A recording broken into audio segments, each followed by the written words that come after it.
আমি শুধু মুখে কথা বলি না, আমি আপনাদেরকে ভিডিওর এই অপর আরেকটি পার্টে আমি আপনাদেরকে দেখিয়ে দিব কানাডার ইমিগ্রেশন ওয়েবসাইট থেকে যে এই ভিসাটি অ্যাপ্রুভড হয়েছে, প্রমাণ সহ আপনাদেরকে দেখিয়ে দিব। সঙ্গে থাকুন। আসসালামু আলাইকুম দর্শক, আজকে আমি আপনাদের সামনে হাজির হয়েছি আরেকটি সফলতার গল্প নিয়ে। আজকের সফলতার গল্পের নায়ক হচ্ছেন মিস্টার আসিফ। এটা হচ্ছে একটা spousal sponsorship work PR permanent residence application, যেটা হচ্ছে কানাডাতে যারা পিআর বা সিটিজেন হয়ে থাকেন তারা চাইলে তাদের স্পাউস হাজবেন্ড অথবা ওয়াইফকে কানাডাতে পিআর হিসেবে নিয়ে আসতে পারেন। তারই একটা অ্যাপ্লিকেশনের আজকে রেজাল্ট এসেছে। তো আম, আসিফ, আপনি কেমন আছেন? জি আলহামদুলিল্লাহ। আপনার কি অবস্থা? জি, ভালো আছি। আপনাকে অবগত করতে চাই যে আপনি যে স্পাউজাল স্পন্সরশিপ অ্যাপ্লিকেশনটি করিয়েছিলেন আমার মাধ্যমে, আজকে তার অ্যাপ্রুভাল এসেছে। সো আপনার ওয়াইফ এখন বাংলাদেশ থেকে পাসপোর্ট জমা দিতে পারবে। এই অ্যাপ্রুভাল পেয়ে আপনার অনুভূতিটি কি, আমাদেরকে যদি একটু জানাতেন সংক্ষেপে। আহ জি, আমি অনেক খুশি আজকে। এটার জন্য আমি প্রায় 8 মাস ধরে ওয়েট করতেছিলাম। সো হ্যাঁ, আমি অনেক খুশি আজকে। আজকে আপনার যখন আপনি কলটা দিলেন আর আমি যখন নিউজটা পাইছি, so it was amazing. Thank you. তো আহ, আপনার এই যে প্রসেসের মধ্যে দিয়ে আমার সাথে আপনি কাজ করলেন, প্রসেসটা কতটা স্মুথ মনে হলো আপনার কাছে? জিনিসটা কি সহজ ছিল? আমি কি আপনাকে ওয়েল এক্সপ্লেইন করেছি প্রসিডিওর গুলো? হ্যাঁ, অবশ্যই। আমি মানে একদম সবকিছু নিয়ে, অ্যাকচুয়ালি সবকিছু নিয়ে অনেক ক্লিয়ার ছিলাম। পুরো প্রসেসটা নিয়ে ক্লিয়ার ছিলাম। আর during the process, when it was taking time, তো আমি যখন আপনাকে নক দিচ্ছিলাম যে হয়েছে নাকি, কোনো আপডেট আছে নাকি, আপনি আসলে বিরক্ত হন না, এর জন্য আপনাকে থ্যাংক ইউ। আচ্ছা, ধন্যবাদ। আসলে এখন আগের চাইতে একটু সময় বেশি লাগছে। আমার কিছু অ্যাপ্লিকেশন 6 মান্থের মধ্যে অ্যাপ্রুভ হয়ে যাচ্ছে, আর কিছু অ্যাপ্লিকেশন 8-9 মাস লাগছে। যেমন ওনারটা প্রায় 8 মাস লাগলো, আমরা সেই ফেব্রুয়ারিতে অ্যাপ্লাই করেছিলাম। সো আপনার লাস্ট কোশ্চেন, আপনি যে এক্সপিরিয়েন্সটা আমার সাথে হলো, যদি আপনার ভালো লেগে থাকে, আপনার ভবিষ্যতে যারা কানাডাতে আছে পিআর এবং সিটিজেন, যারা তাদের ওয়াইফকে অথবা হাজবেন্ডকে কানাডাতে নিয়ে আসতে চান স্পাউজাল স্পন্সরশিপ অ্যাপ্লিকেশনের মাধ্যমে, তাদেরকে আপনি রিকমেন্ড করবেন আমার সার্ভিসটি তাদের নেওয়া উচিত? অবশ্যই, উইদাউট এনি ডাউট। আমার মনে হয় যে মানে সব বাঙালিদের অ্যাকচুয়ালি আপনার দ্বারাই করানো উচিত। অ্যাকচুয়ালি নিজে নিজে করতে গেলে অনেক সময় অনেক ভুল হয়।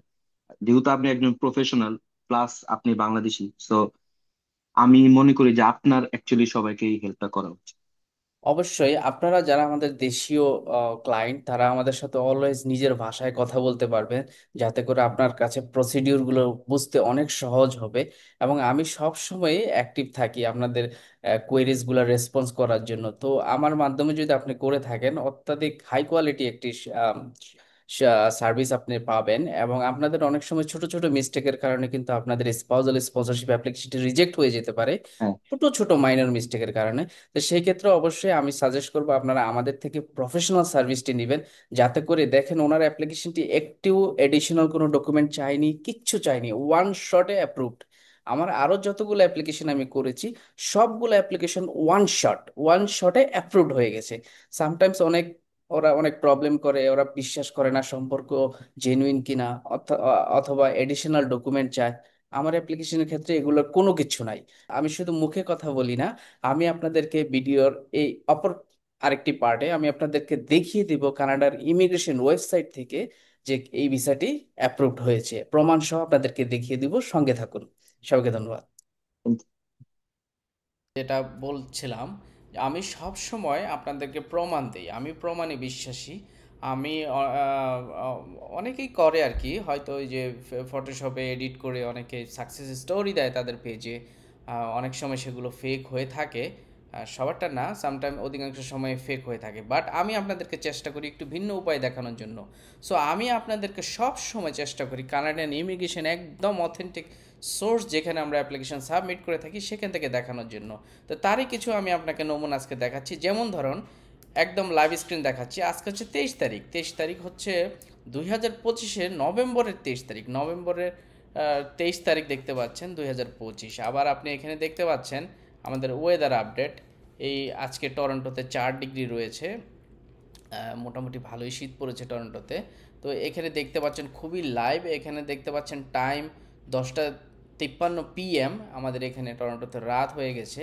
তো এইখানে আমি আরেকটু দেখাতে চাই, দেখুন যেমন ধরুন এই যে লিঙ্ক, এই লিঙ্কটা কখনোই ফেক করা সম্ভব নয়। এভাবে আপনাকে সবাই দেখাবে না, অন্য কেউ দেখায় কিনা আমি আজও এখানে দেখিনি। এইভাবে দেখানোর জন্য জিনিসটা জেনুইন হতে হয় সব সময়। তা আমি যদি রিফ্রেশও দিই দেখবেন যে সেম জিনিসটাই আসবে। অর্থাৎ এই জিনিসটা খুবই অথেন্টিক এবং জেনুইন। সো এই অ্যাপ্লিকেশনের ব্যাপারে যেটা বলছিলাম, এটা ছিল একটি spousal sponsorship permanent residence application. অর্থাৎ কানাডাতে যারা পিআর এবং সিটিজেন রয়েছেন তারা চাইলে তাদের স্পাউস, হাজব্যান্ড অথবা ওয়াইফকে কানাডাতে সরাসরি পিআর করিয়ে আনতে পারেন। সেটাই ছিল ওই ভদ্রলোক তার ওয়াইফে পিআর অ্যাপ্লিকেশন করেছিল। সো আমরা অ্যাপ্লিকেশনটি সাবমিট করেছিলাম প্রায় ফেব্রুয়ারির দিকে। সো মার্চে দেখতে পাচ্ছেন মেডিকেলটি পাসড হয়ে গেছে এবং আমরা আপফ্রন্ট মেডিকেল দিয়েছিলাম যাতে করে সময় কম লাগে। তারপরে এখানে দেখতে পাচ্ছেন অক্টোবর 27-এ অ্যাপ্লিকেশনটি প্রায় অ্যাপ্রুভ হয়ে গেছে। এটা ভিজিটর ভিসার মতো অ্যাপ্রুভাল দেখাচ্ছে না এখানে, বাট এটাই অলমোস্ট অ্যাপ্রুভাল। বিকজ এই যে এখানে দেখতে পাচ্ছেন রিকোয়েস্ট লেটার অর্থাৎ হচ্ছে পাসপোর্ট রিকোয়েস্ট করেছে ওনারা। পাসপোর্ট রিকোয়েস্ট করার মানেই হচ্ছে ওনারা অ্যাপ্লিকেশনটি অ্যাপ্রুভ করে দিয়েছে। এখন জাস্ট পাসপোর্টটি সিঙ্গাপুর কানাডিয়ান হাই কমিশনে বিএফএসের মাধ্যমে পাঠিয়ে দিলেই তারা পার্মানেন্ট রেসিডেন্স ভিসা লাগিয়ে দিবে ক্লায়েন্টকে। এটা ভিজিটর ভিসা কাউন্টার ফয়েল বা স্টিকার লাগাবে না, এখানে পার্মানেন্ট রেসিডেন্স ভিসা হয়ে থাকে। ওই পার্মানেন্ট রেসিডেন্স ভিসাটি তার পাসপোর্টের স্টিকার হিসেবে লাগিয়ে দিবে, সো দ্যাট সে ওই ভিসাটি নিয়ে কানাডাতে সরাসরি চলে আসবে এবং এখানে আসার পরে সে পিআর কার্ডটি পেয়ে যাবে এবং কানাডিয়ান পিআর হয়ে যাবে। সো এটা ছিল permanent residence application spousal sponsorship. আমি আমার অ্যাপ্লিকেশনটিকে এত স্ট্রং এত প্রফেশনাল করে সাবমিট করি যাতে ভিসা অফিসার দেখে ওয়ান শটে উইদাউট এনি ডাউট যিনি অ্যাপ্লিকেশনটি অ্যাপ্রুভ করে দেয়। অনেক সময় অ্যাপ্লিকেশন জটিল হয়ে গেলে বা আপনাদের অজান্তে আপনারা কিছু ভুল করে থাকলে দেখবেন যে অ্যাপ্লিকেশনটি রিজেক্ট করে দিয়েছে, অথবা অ্যাপ্লিকেশন ভিসা অফিসার বলছে যে বিয়ের যে সম্পর্কটা সেটা তারা বিশ্বাস করে না, অথবা এডিশনাল ডকুমেন্ট রিকোয়েস্ট করে এবং লেন্দি অনেক সময় লেগে যায়। আপনারা অবশ্যই এই সম্পর্কে অনেক কিছু জেনে থাকবেন হয়তো, কিন্তু ছোট ছোট মিস্টেকের কারণে আপনাদের অ্যাপ্লিকেশনটি রিজেক্ট হয়ে যেতে পারে। সেক্ষেত্রে আমি অবশ্যই আপনাদেরকে হাইলি সাজেস্ট করব আপনি একজন প্রফেশনাল, আমার মতো একজন প্রফেশনালের সাথে অবশ্যই যোগাযোগ করবেন।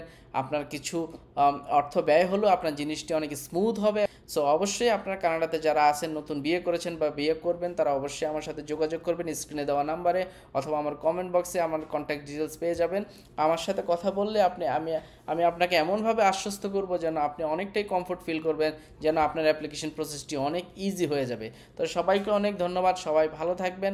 ইমিগ্রেশন সংক্রান্ত যে কোনো পরামর্শের জন্যই স্ক্রিনে দেওয়া নাম্বারে যোগাযোগ করুন। সবাইকে অনেক ধন্যবাদ।